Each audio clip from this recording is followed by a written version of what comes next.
Well, good morning and a very warm welcome back to another week on my allotment. It has been absolutely torrential all night long. All the water barrels are full. The ground is very well watered. The watering cans can be laid up till next spring. Anyway, you're welcome along. I have to say, even with all this rain, the sky is quite spectacular. I've been here an hour in the dark. I've had a brew, sat in the shed watching this magnificent show. There are rumbles of thunder mixed in with it. No lightning yet, but it's early. Anyway, I would start by saying that last weekend we went to Charles Dowding's garden. Unfortunately, I wasn't able to film anything there. You could take as many photographs as you like, but you couldn't film. So we had a lovely day out.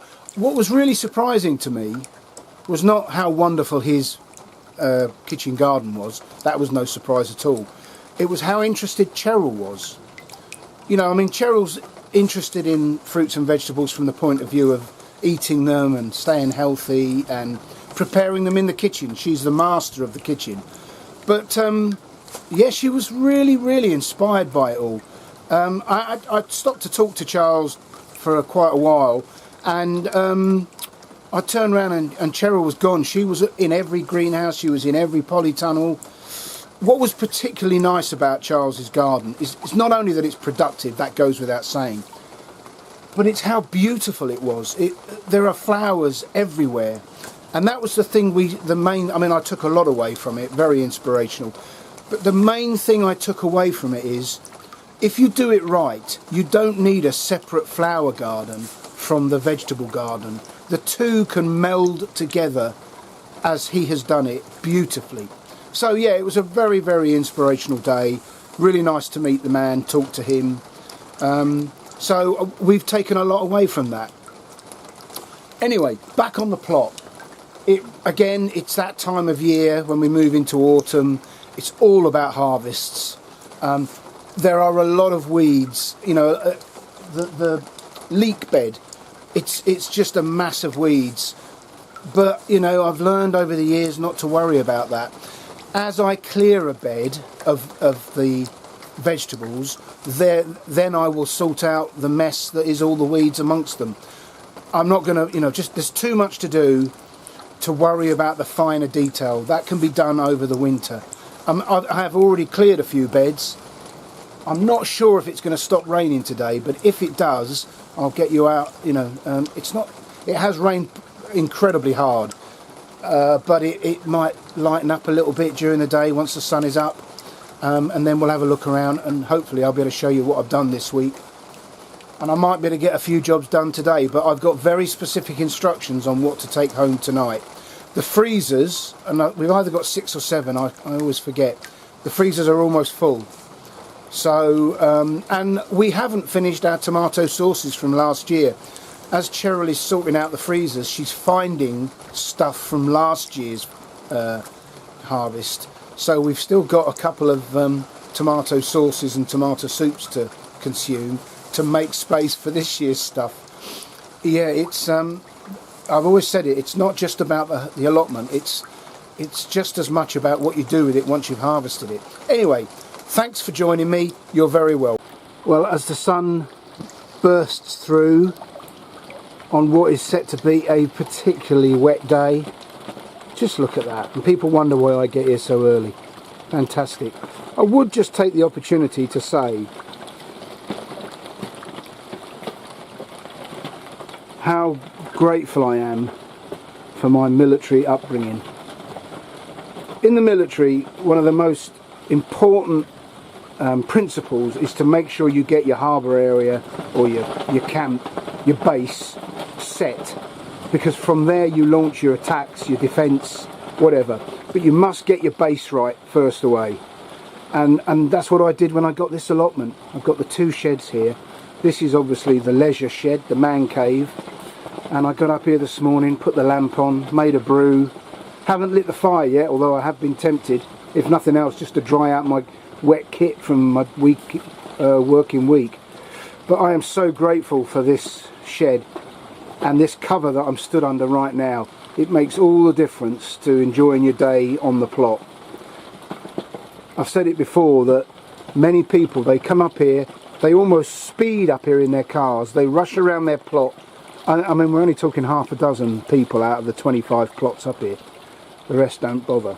But the people that do come in, they almost rush here, do what they've got to do and rush away. Well, you know, each to their own. I'm not judging, but you know, this is my favourite place to be. Look at that. Right, it's no good, Martin. You've got to zip up your coat and get out there and get some work done.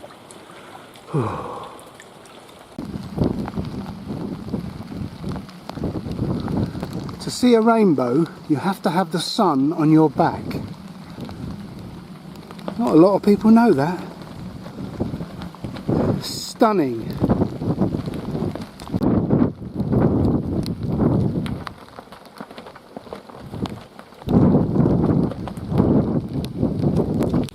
Well, it's finally happening. The beds are now emptying. I have no more crops to go in. This was all brassicas, and a large percentage of them went to the farm shop. There's only so much fresh red cabbage you can eat, and I've looked at pickling it and preserving it, but everything I've seen online about preserving red cabbages involves an awful lot of salt and sugar. And I've got to be honest, it's a bit like making jam. I mean, we do make blackcurrant jam because it's superb for that, but I don't use any other fruits to make jam. Why would you take one of the healthiest foods on the planet and pour sugar all over it? So yeah, I'm not going to go to all that effort. If we can't eat them fresh, they can go to the farm shop. So yeah, the beds are emptying. And I've carried on with the process of lifting the slabs and putting all that very thin plywood underneath to try and keep the paths weed free. And a week or two, 2 weeks ago, I cleared the pea bed, and obviously all the detritus from the peas I buried in 2 trenches, but you can see there I have pea plants coming up where the odd pea has dropped on the ground. I think I'll just leave them and see what happens to them. And I've cleared the potato beds as well, so that's all my potatoes out the ground. And I had a very thin, you can see it's very thin, a thin dressing of allotment compost. And you know, you've just got to go with what you've got. If I could put an inch deep dressing over it, I would, but I haven't got it, so it's got what I've got. It all helps. So yeah, the 2 potato beds are now cleared. And the pumpkin plants continue to rot off, which is perfectly normal, and reveal the pumpkins underneath. Again, I said on the last video, not the best I've ever had, and I'm still watching these strange pumpkins to see exactly what happens, and you know, I haven't made up my mind yet. I don't know what's going to happen to them, but there's an awful lot of them. I've got 2 other beds of beetroot. I've grown a lot of beetroot this year. I think, you know, when it's multi-sown like this, it's a really useful crop as a filler of empty beds, because they can go to the farm shop or we can juice them. All our mason jars are now full, so on top of the kitchen cupboards we've got about a dozen large mason jars full of chopped beetroot in balsamic vinegar, which I love on salads and other meals over the winter. And these went in a few weeks ago, and they're coming on very nicely, and all this rain will do them nothing but good. And I know I'm repeating myself again, but again, another week on, these butternut plants are dying back, and it just gets better and better. It's astonishing.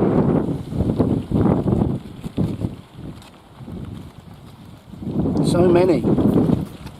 Well, this tomato bed is a good example of what I mean by just ignoring the weeds and concentrating on the harvest. We are having one of our best tomato years ever, and to look at it's downright ugly and untidy, but that's not the point. The point is the crop of tomatoes. Now all this damp, warm, wet weather won't help, even though they're blight resistant, so I'm going to take another large picking today. I have warned Cheryl off. She is psychologically prepared to do combat when I get back with all these tomatoes. She spends the whole evening in the kitchen and I hear an awful lot of huffing and puffing, but at the end of it we have a beautiful mix of sauces, frozen tomatoes and soups that all go in the freezer for the winter that lies ahead of us. So I don't worry about the weeds. I'll clear them once the tomato plants are finished. Well, sorry about the sunlight. Should apologise for sunlight. Here's another job I did in the week. I cut all the blackberry canes down that were cropping because the crop had finished, and I've tied in all the canes that are fresh, ready for next year's crop. And I couldn't have done it in a more timely fashion because there's some really high winds today which have a habit of snapping off the new canes, so I'm glad I've done that. I've got a few more to do on the rest of the plot, which is being ravaged by high winds at the moment. Well, here we go. Entrance to the Tower of London used to be free if you brought a dog or a cat to feed the lions. Ah, those were the days. The Eiffel Tower was scheduled to be pulled down in 1909. Charles II of England wore stilettos to his coronation. I'm saying nothing. Harrison Ford used to be a carpenter. He was fitting a door when George Lucas asked him to audition for Star Wars. Ozzy Osbourne worked in a morgue and a slaughterhouse. Warren Beatty worked as a rat catcher. Danny DeVito is a qualified hairdresser. Of all the jobs in the world, that was the one I would never have thought him qualified as.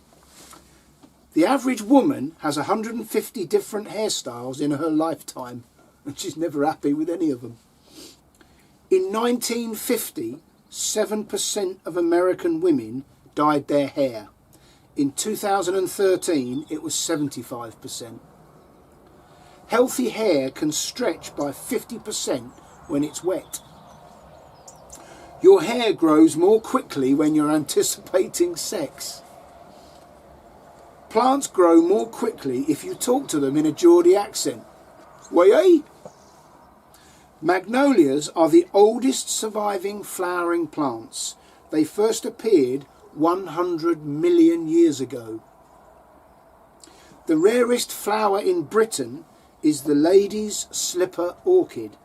A single specimen lives on a golf course in Lancashire under police surveillance.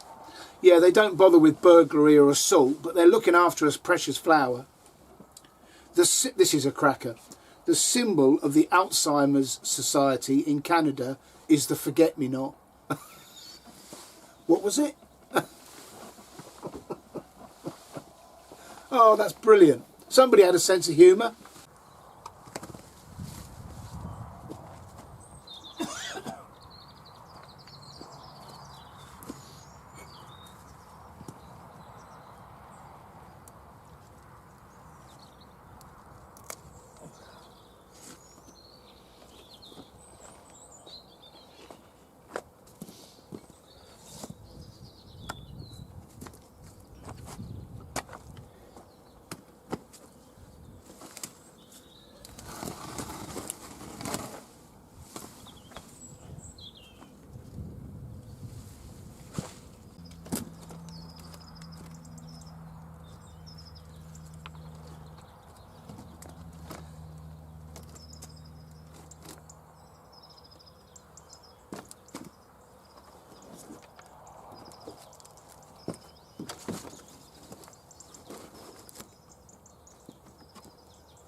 Well, I'm happy with that.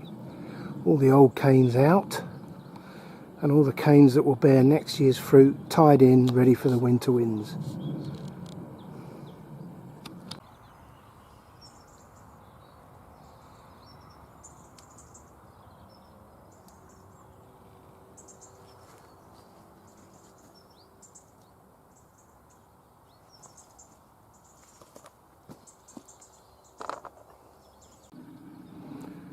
Well, I've mentioned my neighbour before. He's had this plot a lot longer than I've had mine. He never does anything with it. He never grows anything. I think I've seen him in 8 years. I think I've seen him harvest some runner beans once. Each to their own. He pays for it, so it's his. He has a very expensive polytunnel, over £1,000 worth, that he doesn't use. And you know, what I've always enjoyed about looking at allotments, not just this site but wherever I go, is how different everyone does it. But something happened this week. He turned up. First time this year. He came on the plot last week and he did this. That had a load of old membrane on it that had weeds growing in it. He dragged it all off and dumped it in a heap. Don't know what will happen to that. And then he planted pumpkins. Those are pumpkin plants. It's the second, is it the second week of September? Middle of September. They have zero chance. Absolutely zero. You know, I enjoy watching people do it differently. But you have to wonder, don't you? In what world does he think? I don't know. Vive la différence, as they say. Mange tu, Rodney.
Where I live, we're within a couple of 100 metres of a junior school and a secondary school.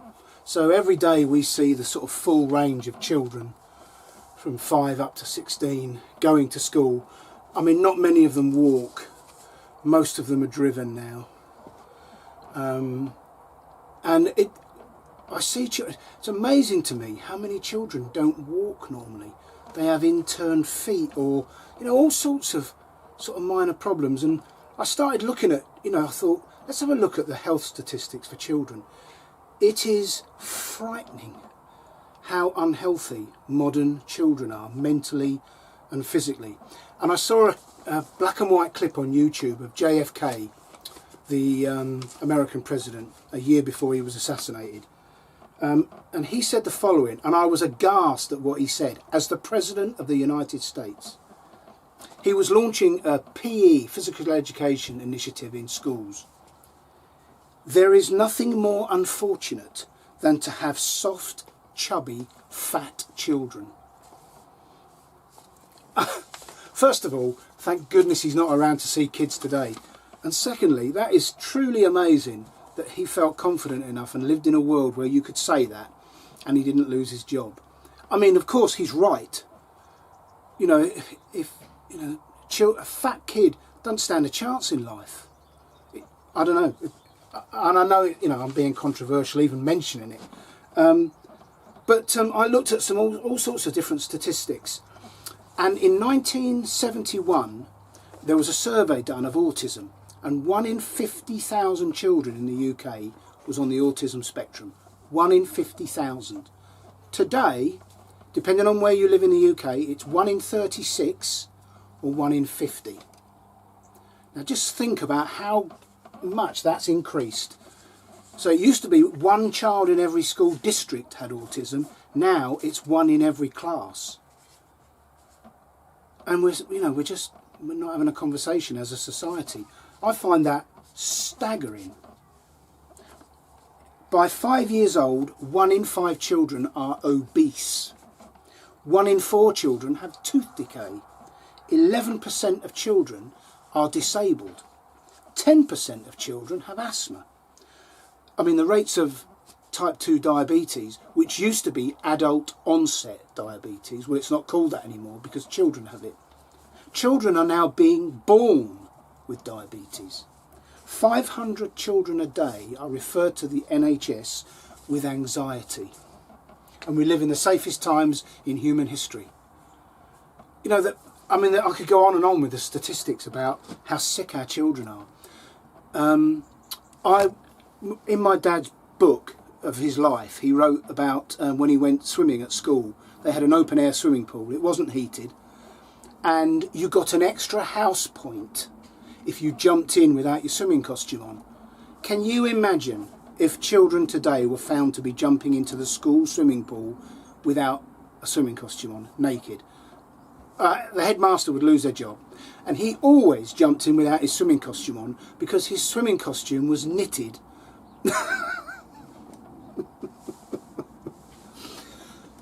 The easier you make life for children, the softer and more vulnerable and fragile they are. You know, even in my time, I had several jobs as a kid. I made my own money. I had paper rounds. I worked out the back of a sweet shop tidying up. I washed cars. I did all sorts of things. There was a thing called Bobber Job where the Cubs and Scouts went out and raised money for charity by knocking on people's doors and doing any work they wanted for a little bit of money. Children used to work, part-time jobs. Now, there's none of that.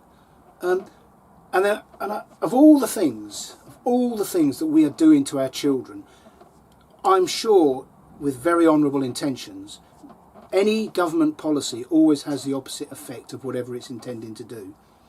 The greatest harm, I think, is mobile phones, smartphones.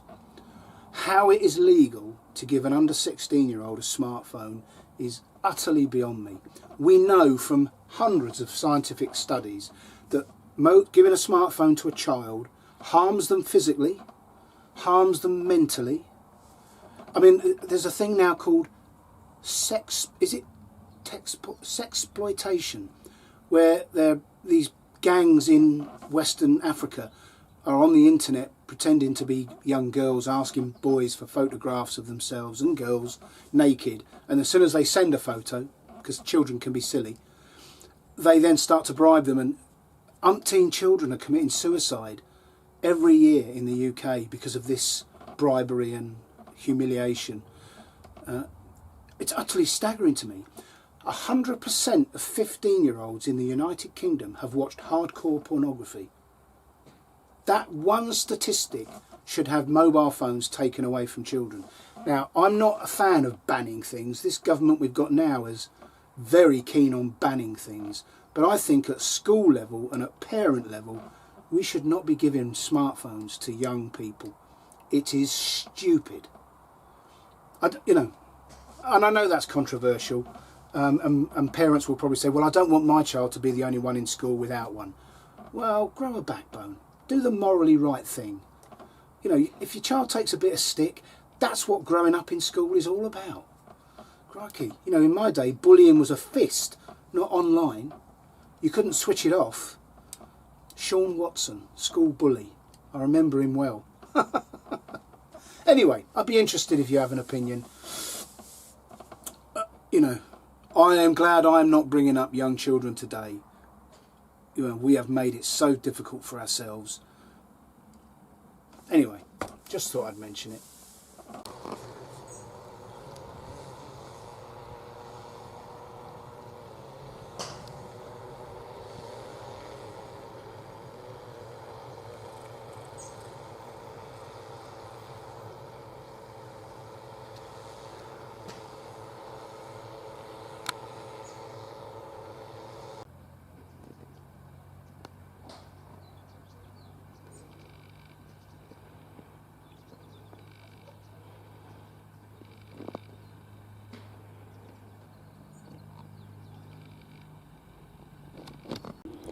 Well, a good productive day and a very nice harvest.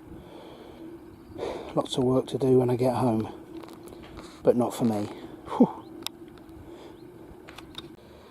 I don't think I've ever produced a finer carrot. I'd take that to Malvern with me. Well, summer is over. Autumn is well and truly here. Thanks for joining me. Thanks to all those who subscribed and all those who regularly leave comments. I appreciate it. Very often I'm left chuckling away to myself at the humour. So I appreciate each and every one of you. Pardon me, I'm not here next weekend. We have a week away. It's my second week off of the year and we're going to Cornwall with the caravan. Really looking forward to that. So I shall be back in a fortnight. Until then, enjoy your own gardens. I hope your harvests are going well. And all being well, I shall see you in a couple of weeks. Until then, look after yourselves. Take care. Bye for now.